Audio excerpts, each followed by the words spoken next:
अखंड ब्रह्मांड नायक सच्चिदानंद सद्गुरु श्री स्वामी समर्थ महाराज की जय। सर्व स्वामी भक्तांचे यूट्यूब चॅनलमध्ये स्वागत। या चॅनलच्या माध्यमातून आपण स्वामींच्या भक्तांच्या अनुभूती, स्वामींच्या भक्तांना आलेले अनुभव याची माहिती याद्वारे आपण देतो। सर्वांनी एक गोष्ट लक्षात ठेवा, दुःख कोणालाही सुटलेलं नाही, परंतु त्या दुःखाची तीव्रता कमी करण्याची ताकद खऱ्या अर्थाने स्वामी आपल्याला देतात आणि म्हणून स्वामी सेवा करणं हे खूप आवश्यक आहे। हे करत असतानाच प्रत्येकाला वाटतं की स्वामी मला अनुभूती देत नाहीत, स्वामींची मला प्रचिती येत नाही किंवा स्वामी मला चमत्कार दाखवत नाहीत। तर प्रत्येकाने एक गोष्ट लक्षात ठेवा, आपण ज्या घरामध्ये राहतो त्या घरामध्ये काही वास्तुदोष आहे का, घराची रचना, घरामधल्या वस्तू त्या व्यवस्थित आहेत की नाही हे तपासणं खूप गरजेचं आहे। त्यामुळं मी आज तुम्हाला काही गोष्टी सांगणार आहे। त्या गोष्टींची जर आपण दखल घेतली तर स्वामी नक्कीच आपल्याला प्रसन्न होतील आणि आपल्याला चमत्कार दाखवतील, आपल्याला अनुभूती देतील। फक्त काही गोष्टी कटाक्षानं पाळणं खूप आवश्यक आहे। मग आपण कोणत्या गोष्टी केल्या नाही पाहिजेत, घरामध्ये कुठल्या वस्तू कशा ठेवल्या पाहिजेत, यासाठी ही माहिती खूप महत्त्वाची आहे, म्हणून ही माहिती शेवटपर्यंत ऐका। आपण आता घर व्यवस्थित ठेवत असताना कोणत्या गोष्टी टाळाव्यात, तर पहिला क्रमांक म्हणजे आपल्या घरामध्ये मृत व्यक्तींची कपडे असतील तर ती कपडे आपण आठवण म्हणून ठेवतो, परंतु ती कपडे आपल्याला आपल्या घरामध्ये नकारात्मक ऊर्जा देत असतात आणि म्हणून अशी कपडे जे आहेत ते आपण कुठंतरी बाहेर दान केली पाहिजेत, जेणेकरून आपल्या घरामध्ये ठेवता कामा नये, म्हणजे नकारात्मक ऊर्जा आपल्या घरामध्ये राहणार नाही।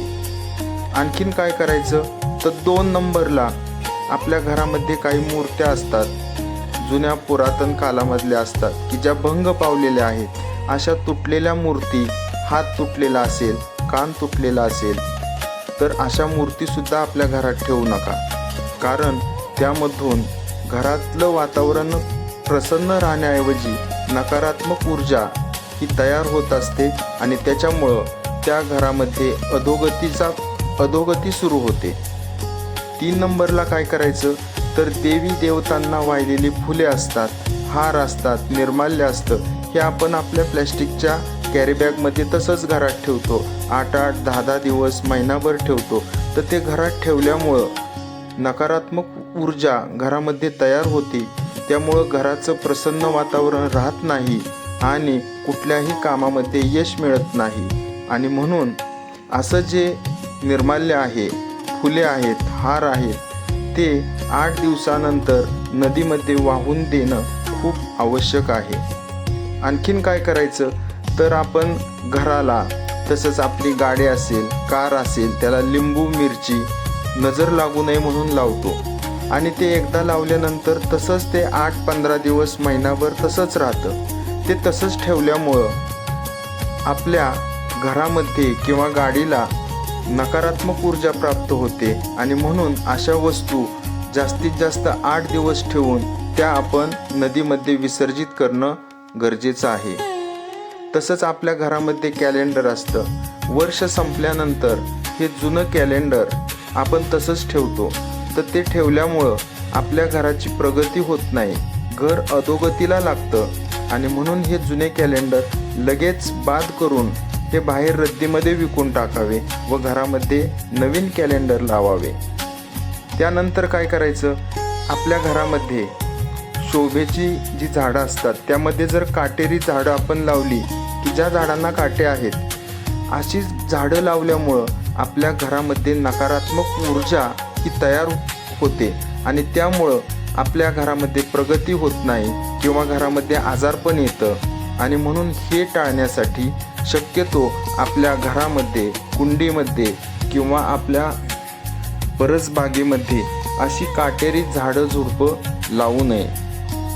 त्यानंतर ज्या झाडांची पानं तोडल्यानंतर त्यामधून पांढरा चीक म्हणजे दुधासारखं जो पांढरा चीक असतो तो निघत असेल तर अशी झाडं सुद्धा आपल्या घराभोवती किंवा आपल्या घराच्या कुंडीमध्ये आपण जे गार्डन करतो त्यामध्ये कधीही लावू नये.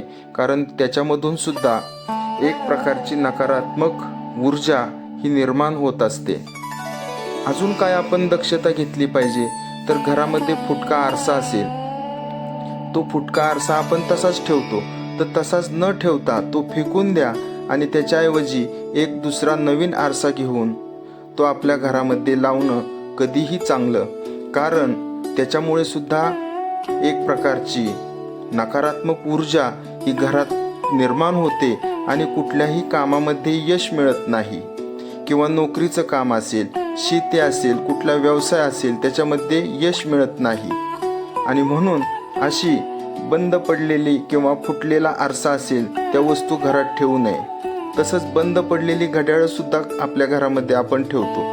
ती घड्याळं सुद्धा घरामध्ये नकारात्मक ऊर्जा निर्माण करतात आणि त्याच्यामुळं एकतर ती घड्याळं शक्य असेल तर दुरुस्त करावीत आणि दुरुस्त करण्यालायक नसतील तर ती फेकून द्यावीत. त्यामुळं घर प्रसन्न राहतं, घरामध्ये वादविवाद होत नाही.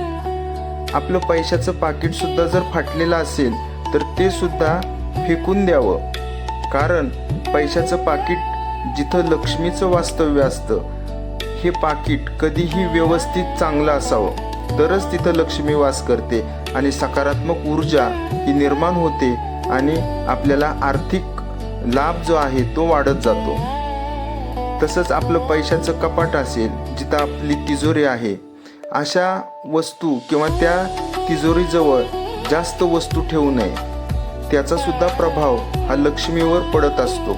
आणि म्हणून आपलं जे पैशाचं कपाट आहे किंवा जिथं आपण तिजोरी केलेली आहे ती व्यवस्थित नीटनेटकी असावी. त्यामुळं सकारात्मक ऊर्जा निर्माण होते आणि घरामध्ये लक्ष्मीचं वास्तव्य राहतं. तसंच आपल्या घरात जाळ्या झाल्या असतील, कोष्ट्याची जाळी असतील तर ही सुद्धा घरात ठेवू नये. त्याची साफसफाई 8 दिवसातून 10 दिवसातून करावी. कारण त्याच्यामुळं घरामध्ये नकारात्मक ऊर्जा तयार होते आणि त्याचा परिणाम असा होतो की घरामध्ये सतत आजारपण किंवा वास्तुदोष निर्माण होतो. कुठल्याही कामामध्ये यश मिळत नाही आणि आपलं अधोगतीकडे जातं. तर सर्व स्वामी भक्तांनी या गोष्टी जर कटाक्षाने पाळल्या तर आपल्या घरामध्ये नक्कीच सकारात्मक ऊर्जा निर्माण होईल. त्यानंतर स्वामींची सेवा करण्यासाठी आपलं घर नीटनेटकं असणं गरजेचं आहे. स्वामींची जास्त अपेक्षा नसते. त्यांची तुम्ही नित्य सेवा करा, नामस्मरण करा, तरी सुद्धा स्वामी आपल्याला प्रसन्न होतात आणि नक्कीच आपल्याला अनुभूती देतात. कुठलीही समस्या आली, कुठलीही अडचण आली तरी त्या अडचणीतून मार्ग दाखवण्याचा काम जर कोण करत असेल तर ते म्हणजे आपले स्वामी समर्थ असतात. आणि म्हणून झोपताना स्वामींचं नामस्मरण करा. तुम्हाला झोप चांगली लागेल व तुमच्या सर्व अडचणी, सर्व दुःख हरण करण्याची ताकद हे स्वामींमध्ये आहे. धन्यवाद. श्री स्वामी समर्थ.